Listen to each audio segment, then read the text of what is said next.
y dio algo que a muchos le impactó, a otros sorprendió cuando dijo, en cuanto a quienes habían presentado alternativas que él entendía para el gobierno eran importantes y que el gobierno había desatendido.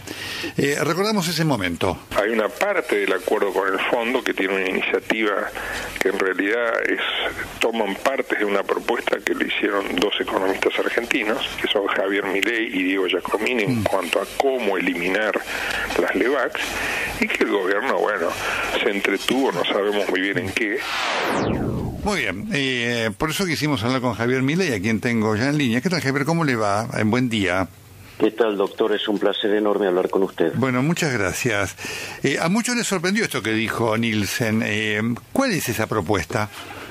Bueno, con Diego Giacomini nosotros en un momento hicimos una propuesta de reforma monetaria para atacar el tema de la inflación, y uno de los elementos que hacían a esa propuesta era hacer un canje, porque básicamente el Banco Central tiene en su activo títulos públicos por el equivalente a 70.000 millones de dólares.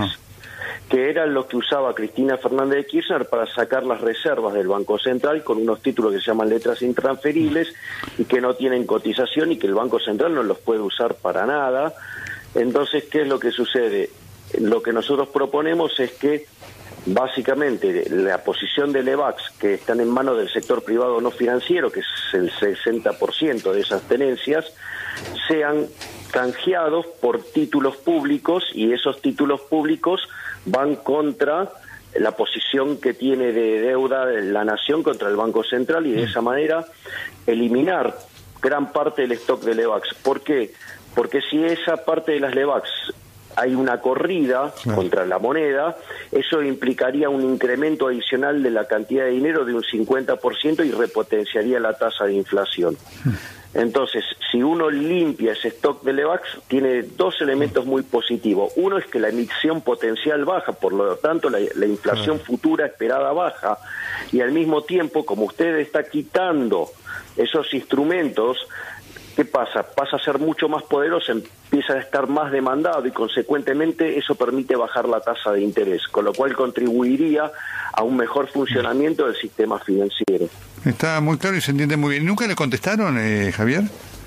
No. ¿Y cuándo lo presentaron? ¿Esto hace mucho? Nosotros presentamos eso a inicios de este año porque consideramos que el sistema de metas de inflación básicamente es un sistema que es inconsistente con la teoría económica, no es un buen mecanismo para atacar la inflación. Nosotros en ese momento estábamos proponiendo el control de agregados monetarios.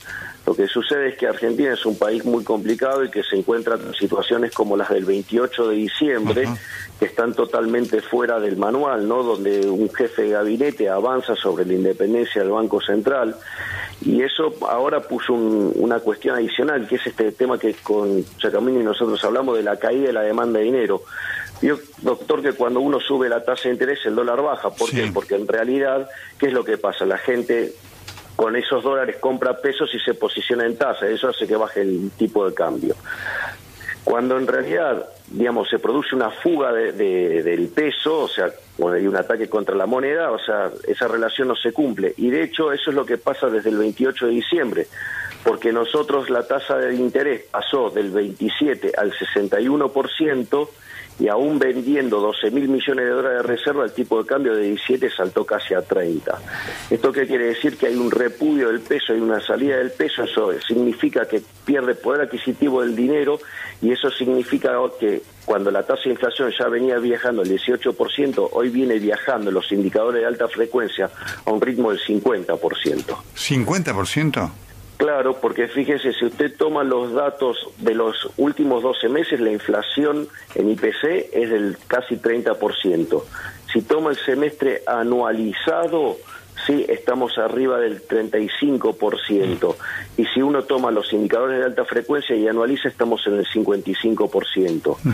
Y difícilmente baje la inflación porque en el caso de los precios mayoristas que están anticipados a los minoristas, Este fenómeno es peor porque en los últimos 12 meses estamos en 44%, el semestre anualizado en 70% y el último dato anualizado en 125%. Es decir, hay un fuerte repudio del peso. Es decir, la demanda de dinero se está desplomando en Argentina y ahora ya ni con agregados monetarios alcanza, con lo cual hoy por hoy el Banco Central tiene que tomar medidas muy abruptas como las que estamos mencionando para bajar el riesgo potencial de inflación, eliminando LEVAX y tratar de limpiar pesos de la calle como sea, porque si básicamente, yo este ejercicio lo he explicado, Argentina tendría que operar básicamente con 5 puntos del PBI de dinero. Sí, y hoy tiene 10. Y eso es la única forma que se baja cuando hay una crisis de confianza, es duplicando el nivel de precios. Si además la inflación viene al 50%, eso lo triplicaría. ¿Sí? Eso le da una inflación de 200% potencial. Y si además está esta potencialidad con las LEVAX, estaríamos hablando de niveles del 350%. No, es tremendo este panorama que usted da. El gobierno anunció el otro día el cumplimiento de las metas fiscales, una reducción del déficit y demás. ¿Eso usted entiende que va a generar, porque el gobierno apuesta mucho a eso como arma esencial para combatir la inflación? Bueno, a ver, si la meta, lo vamos a poner en términos de carreras de 100 metros.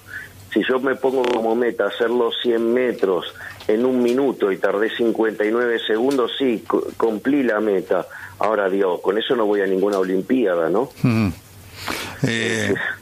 No, está claro. ¿Usted entiende que, porque el gobierno lo que presupone es que todo esto que se llama tormenta termina de pasar entre octubre, noviembre, diciembre y en enero, repunta otra vez la actividad económica y el crecimiento? No, yo no creo que eso va a ser así. Yo no creo que exista chances que la actividad empiece si se cumple lo que el gobierno plantea, empiece a mostrar datos positivos hasta por lo menos abril, mayo del año que viene. Abril, mayo. Es un dato, porque obviamente la elección es en octubre, Sí, tal cual. Sí, pero por la propia dinámica de las estadísticas, o sea, dado lo que fue el primer trimestre de este año, este es como el chiste de los microeconomistas, uno se encuentra con el otro y le dice, ¿cómo está tu mujer? Entonces, ¿comparado con qué? Bueno, o sea, va a seguir teniendo un dato muy duro del primer trimestre de este año, con lo cual difícilmente pueda mostrar datos positivos hasta abril, mayo. Milei, ¿usted entiende que esto pudo haber sido evitado? Sí, definitivamente. Definitivamente, esto, digamos, es consecuencia de un error de diagnóstico del inicio.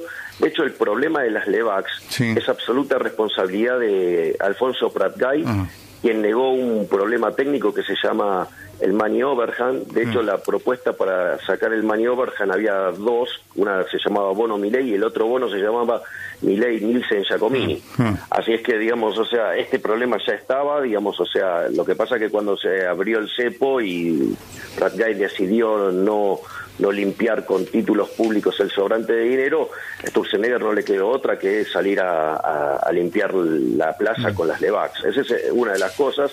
El otro de los grandes errores también, donde es responsable Alfonso Pratgay y Marcos Peña, sí, es el hecho de haber elegido el gradualismo. ¿Por qué? Porque todos los programas gradualistas en Argentina desde el 52 en adelante todos fracasaron y todos los programas de shock fueron exitosos salvo el del 59, con lo cual tenían en contra la evidencia empírica. Y además, digamos, si uno hubiera avanzado de lleno, podría haber hecho casi un ajuste de 12 puntos del PBI, de eso con Giacomini nosotros lo habíamos diseñado, sin costo social. Bueno, esto le voy a preguntar, porque el argumento fundamental del gobierno era socialmente eso tiene un costo tal que se hace impracticable políticamente. Eso, claro, eso es falso. O sea, digamos, por ejemplo, nosotros proponíamos eliminar de cuajo los subsidios económicos. En su momento eso eran casi 5 puntos del PBI que se financiaban con emisión monetaria y generaban inflación y castigaban a los más vulnerables. Y eso se podía hacer redefiniendo los contratos. Fíjese que Aranguren lo hizo tan mal que lo hizo gradual y lo hizo mal porque fue eliminando de 1/3 ese déficit. Nosotros lo eliminábamos de cuajo y, por ejemplo, en el primer año las tarifas subían 100% y Aranguren las hizo subir 400 para hacerlo gradual. Eso le muestra que ahí hubo impericia. Después lo otro que nosotros propusimos fue eliminar de cuajo la obra pública, yendo un sistema de iniciativa privada a la chilena. El otro elemento que nosotros proponíamos era eliminar de cuajo las transferencias discrecionales a provincia, esa plata que digamos usan los políticos para ganar elecciones, y eso al inicio rendía 9 puntos del PBI y había que poner en caja el sistema previsional, que eran 3 puntos más. Ahora, por ejemplo, el sistema previsional, esa reforma implicaba que lo que se modificara en términos de fórmula y edad jubilatoria y todas esas cosas, esos fondos volvieran al sistema. El gobierno solamente, por ejemplo, tocó la fórmula y en lugar de utilizar esa plata para que vuelva al sistema, lo utilizó para financiar el socialismo cloacal de la Evita Amarilla, o sea, en la provincia de Buenos Aires. Bueno, eso digo, eso no es gratis, o sea, cometer tantos errores. La Evita Amarilla, usted se refiere a María Eugenia Vidal. Sí, exactamente.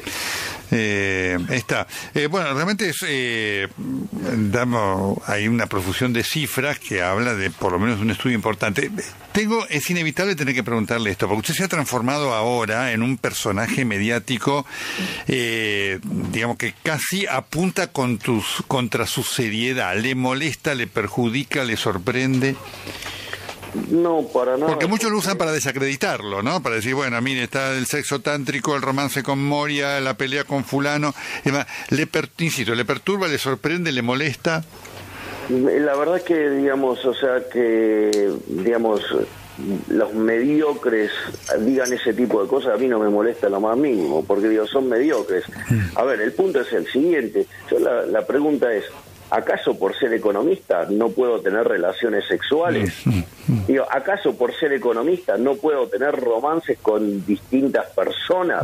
Digo, ¿cuál es el problema? O sea, me parece que somos una sociedad, digamos, donde le da muchísima importancia a cuestiones verdaderamente de cartón, ¿no? Digamos, porque en el fondo acá lo que cuenta es si yo hago bien o no mi trabajo como economista, y la realidad es que si usted toma mi track record desde el 2012, el 2013, más o menos en adelante, digamos, fueron todos aciertos. Entonces, digamos, que la corporación política intente desprestigiarme porque, digamos, tengo una vida al margen de ser un profesional de la economía, me parece un disparate.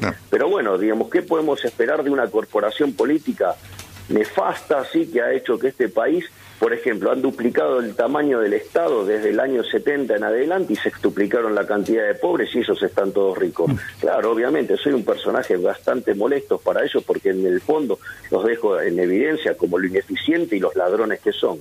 Claro, es decir, a usted no le molesta eso, pero le perturba que lo tomen para buscar demerituar lo que es su trabajo profesional. Friedman decía primero los datos. Que, digamos, digamos, a ver, vamos a ponerlo en nuestros términos, doctor. Supongo que usted tiene uno tiene que ir a hacerse una operación de corazón, digo, de lo más compleja, ¿no? Y tiene uno que sí, que es divino, se peina bárbaro, es súper prolijito, pero es un matasana. Y el otro es un hippie, pero que es un crack. ¿Con quién se opera? No, por supuesto. Y eso ocurre en la medicina, le voy a decir, bueno, entonces, digamos, en este caso yo vendría a ser el hippie. Esta vida. O sea, pero la verdad es que, digamos, o sea, me parece que hay mucha gente que pone cara de serio hablando de economía en la televisión y la verdad que dice disparates. Entonces digo, por eso yo le propongo a la gente, hagamos el track record y veamos quiénes son los que mejor performance acaban de tener sobre lo que ha pasado en la economía argentina en los últimos 5 o 6 años. Y se va a encontrar con Giacomini y Milei. No le gusta la versión histriónica, que soy yo, bueno, digamos, o sea, vaya y vea a los Giacomini, que es mi socio. Está bueno. Bueno, Milei, ha sido realmente importante escucharlo. Bueno, ya que está, le pregunto, ¿qué? Lo de Moria es una fantasía, ¿no? Es una amistad que estamos iniciando. O sea, yo fui al programa de Moria Kazan, el programa Incorrectas. Le digo que verdaderamente me han tratado muy bien. Es una persona verdaderamente muy amable, muy generosa. Hemos tenido una calidad de diálogo muy buena. Y cuando yo agradecí a la producción, me pasaron el teléfono de ella, o sea, ella propuso que me pasaran el teléfono, nosotros empezamos a chatear, hemos hablado por teléfono, yo la he llamado en algunas oportunidades, y la verdad que tenemos parece que nos conociéramos de toda la vida y hay una conexión, digamos, espiritual e intelectual muy interesante. Ahora, de ahí pasar a otras cuestiones me parece una exageración, que entiendo la lógica del negocio de los chimentos, pero me parece que hay un abismo entre una cosa y la otra, ¿no? Sin duda, Javier Milei, hasta la próxima, ¿sí?